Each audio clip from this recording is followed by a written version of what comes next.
becoming president of this beautiful island, I have had the privilege of leading in different capacities. I created my own company, taught in academic institutions, and led research projects. In all these years, I have realized that leading effectively can be challenging, but sustaining leadership can be an even bigger challenge.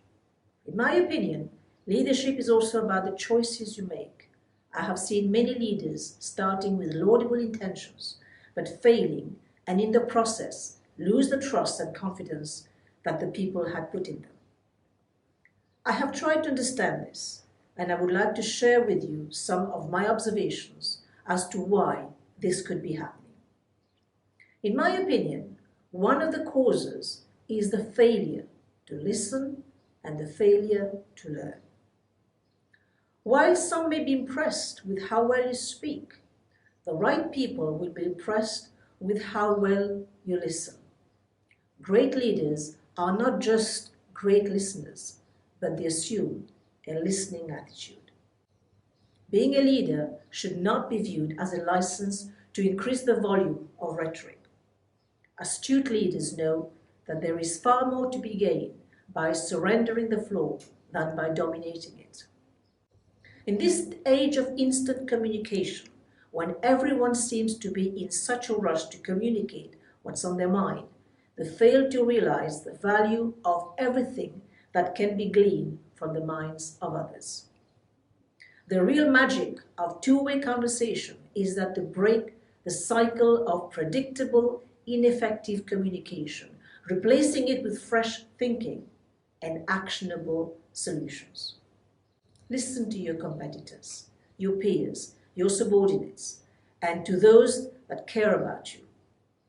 When leaders engage with the willingness to be influenced, others are more open to being influenced as well. Subsequent to this is the process of learning and where to apply your newfound skills. I'm now more convinced than ever that good leaders develop through constant learning about their personalities, relationship and careers, but more importantly, take the time to reflect on past events to discern the lessons they offer. Other mistakes leaders tend to make is not to question their mistakes. Being a leader doesn't mean that you're always right or that you won't err. What being a leader means is airing the reasons for why you did something and then making yourselves accountable for the results, even if those you're accountable to don't directly work for you. That's how you truly sow the seeds of engagement. Think about it. Who would you rather trust? The person who denies anything is amiss, or the person who admits their error and then follows up with a plan to correct it? Better yet, what if that same person who admits they made a mistake reaches out to make things right? I've found that leaders who show their vulnerability and admit that they are human foster great engagement among their associates. In short, being accessible, answering questions, admitting mistakes, and saying you're sorry are not liabilities. They are exactly the tools you can use to build your credibility and authority to lead. Another important feature about good leadership is to encourage and to motivate. You mustn't forget that you are only as good as your team. It is your job as a leader to set the bar, inspire, and motivate your team to reach greatness. If you never push your team, you will remain stagnant. Sure, the work will get done, but don't expect to experience excitement and growth without encouraging them to operate out of their traditional comfort zone. You want to achieve excellence and mediocrity, right? So your team will not be inspired if you use fear as a motivator. Great leaders coach and teach their team. They are right there with them, not on the sidelines screaming and instilling fear.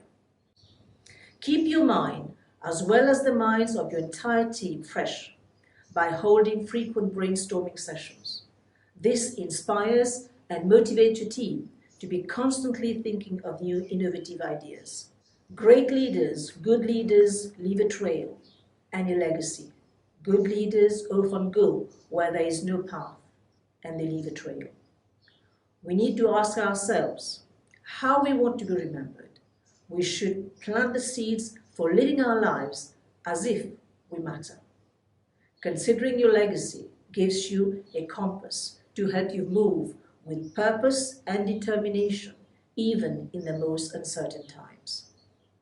Creating a legacy statement will help you commit to what you wrote down and live your life in line with your higher values. Granted, becoming a leader is really hard, but it's definitely worth the effort. I have seen good leadership transform the lives of thousands of people. I have also seen how bad leadership has negatively impacted thousands of lives. So becoming a better leader requires a lot from an individual.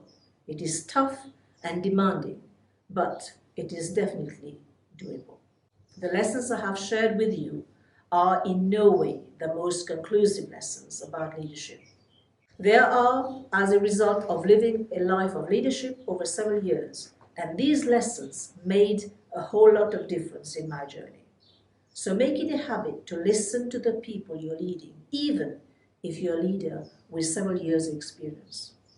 Constantly inquire from those around you what mistakes you're making, and use same to make improvement, and more importantly, practice patience. Thank you for your attention.